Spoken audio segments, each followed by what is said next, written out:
जय श्री कृष्ण। प्रिय दर्शकों, हमारे शास्त्रों में जिन 32 प्रकार के सेवा अपराधों का वर्णन किया गया है वे इस प्रकार हैं। सवारी पर चढ़कर अथवा पैरों में खड़ाऊ पहनकर श्री भगवान के मंदिर में जाना, रथ यात्रा, जन्माष्टमी आदि उत्सवों का न करना या उनके दर्शन न करना, श्री मूर्ति के दर्शन करके प्रणाम न करना, अशौच अवस्था में दर्शन करना, एक हाथ से प्रणाम करना, परिक्रमा करते समय भगवान के सामने आकर कुछ न घूमकर फिर परिक्रमा करना अथवा केवल सामने ही परिक्रमा करते रहना, श्री भगवान के श्री विग्रह के सामने पैर पसार कर बैठना, श्री भगवान के श्री विग्रह के सामने दोनों घुटनों को ऊंचा करके उनको हाथों से लपेट कर बैठ जाना, श्री भगवान के श्री विग्रह के सामने सोना, श्री विग्रह के सामने भोजन करना, श्री विग्रह के सामने झूठ बोलना,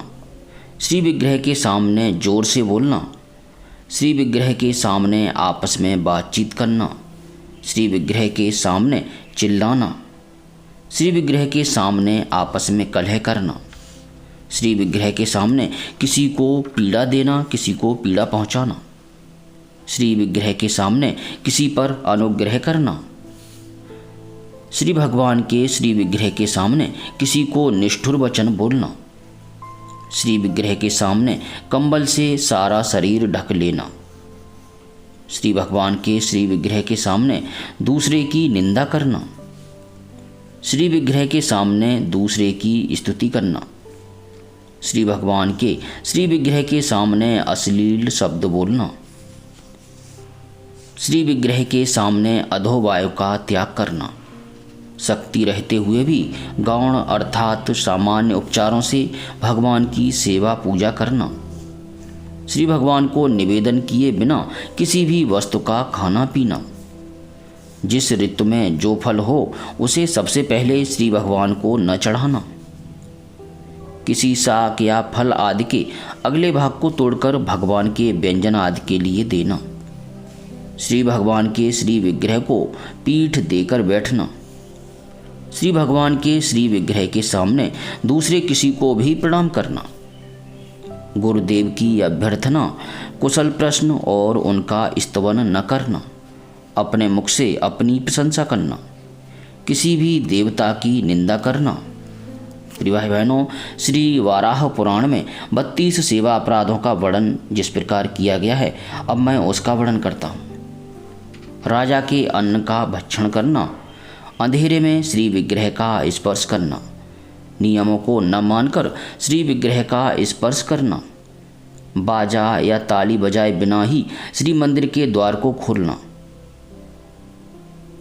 अभक्ष्य वस्तुएं निवेदन करना, पादुका सहित भगवान के मंदिर में जाना, कुत्ते की जूठन स्पर्श करना, पूजा करते समय बोलना, पूजा करते समय मल त्याग के लिए जाना, श्राद्ध आदि किए बिना नया अन्न खाना, गंध और पुष्प चढ़ाने के पहले धूप देना, निषिद्ध पुष्पों से भगवान की पूजा करना, दत्तवन किए बिना भगवान के श्री विग्रह की पूजा या उनका स्पर्श करना, स्त्री संभोग करके श्री विग्रह की पूजा करना, रजस्वला स्त्री का स्पर्श करके श्री विग्रह की पूजा या स्पर्श करना, दीप का स्पर्श करके श्री विग्रह की पूजा या स्पर्श करना, मुर्दे का स्पर्श करके श्री विग्रह की पूजा या उनका स्पर्श करना, लाल वस्त्र पहनकर श्री विग्रह की पूजा या स्पर्श करना, नीला वस्त्र पहनकर श्री विग्रह की पूजा या उनका स्पर्श करना, बिना धोया हुआ वस्त्र पहनकर श्री विग्रह की पूजा करना, दूसरे का वस्त्र पहनकर श्री विग्रह की पूजा या स्पर्श करना, मैला वस्त्र पहनकर भगवान के श्री विग्रह का पूजा या उनका स्पर्श करना, शव को देखकर श्री विग्रह की पूजा या स्पर्श करना, अधोवायु का त्याग करके भगवान के श्री विग्रह की पूजा या उनका स्पर्श करना, क्रोध करके श्री भगवान के श्री विग्रह की पूजा या उनका स्पर्श करना, शमशान में जाकर श्री विग्रह की पूजा या स्पर्श करना, खाया हुआ अन्न पचने से पहले खाकर श्री भगवान के श्री विग्रह की पूजा या स्पर्श करना, पशुओं का मांस खाकर श्री विग्रह की पूजा या उनका स्पर्श करना, पक्षियों का मांस खाकर श्री विग्रह की पूजा या उनका स्पर्श करना, गांजा आदि मादक द्रव्यों का सेवन करके श्री विग्रह की पूजा या उनका स्पर्श करना, कुसुम्भ साग खाकर श्री भगवान के श्री विग्रह की पूजा या उनका स्पर्श करना, और शरीर में तेल मलकर श्री भगवान के श्री विग्रह की पूजा या उनका स्पर्श करना।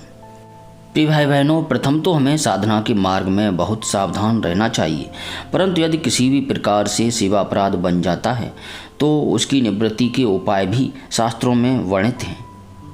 गंगा स्नान करने से, यमुना स्नान करने से, भगवान की सेवा करने से, प्रतिदिन गीता का पाठ करने से, तुलसी के द्वारा श्री शालग्राम जी की पूजा करने से, द्वादशी के दिन जागरण करके तुलसी का स्तवन करने से, भगवान की पूजा करने से और भगवान के नाम का आश्रय लेकर नाम कीर्तन करने से सेवा अपराध छूट जाता है। भगवान के नाम से सारे अपराधों की क्षमा हो जाती है। स्वयं श्री भगवान कहते हैं, मम नामानि लोके अस्मिच्छ्रद्धया यस्तु कीर्तयेत तस्यापराध कोटिस्तु क्षमाम्येव न संशय। इस संसार में जो पुरुष श्रद्धापूर्वक मेरे नामों का कीर्तन करता है, मैं उसके करोड़ों अपराधों को क्षमा कर देता हूँ, इसमें कोई संशय नहीं है। शास्त्रों में जिन 10 नामापराध का वर्णन किया गया है वे इस प्रकार हैं। सत्पुरुषों की निंदा करना, शिव और विष्णु के नामों में ऊंच नीच की कल्पना करना, गुरु का अपमान करना, वेद आदि शास्त्रों की निंदा करना। भगवान के नाम की जो इतनी महिमा कही गई है यह केवल स्तुति मात्र है, असल में इतनी महिमा नहीं है। इस प्रकार भगवान के नाम में अर्थवाद की कल्पना करना। भगवान के नाम से पापों का नाश होता है। पाप करके नाम लेने से पाप नष्ट हो ही जाएंगे, पाप हमारा क्या कर सकते हैं। इस प्रकार भगवान के नाम का आश्रय लेकर नाम के बल पर पाप करना। यज्ञ, तप, दान, व्रत आदि शुभ कर्मों को नाम के समान मानना। श्रद्धा रहित और सुनना न चाहने वाले व्यक्ति को उपदेश करना। नाम की महिमा सुनकर भी नाम में प्रीति न करना और मैं और मेरे के फेर में पड़कर विषय भोगों में आसक्त होना। ये 10 नामापराध हैं। नामापराध से भी छुटकारा नाम के जप कीर्तन से ही मिलता है। नामापराधयुक्तानां नामान्येव हरन्त्यघम् अविश्रांत प्रयुक्तानि तान्येवार्थकराणि च। नामापराध पुरुषों का पाप नाम ही हरण करता है और निरंतर कीर्तन किए जाने पर नाम सारे मनोरथों को पूरा करता है।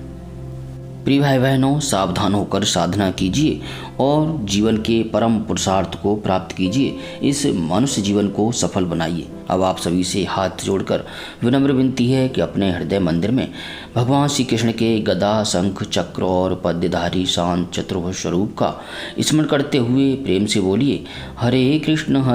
कृष्ण कृष्ण हरे हरे, हरे राम राम राम हरे हरे।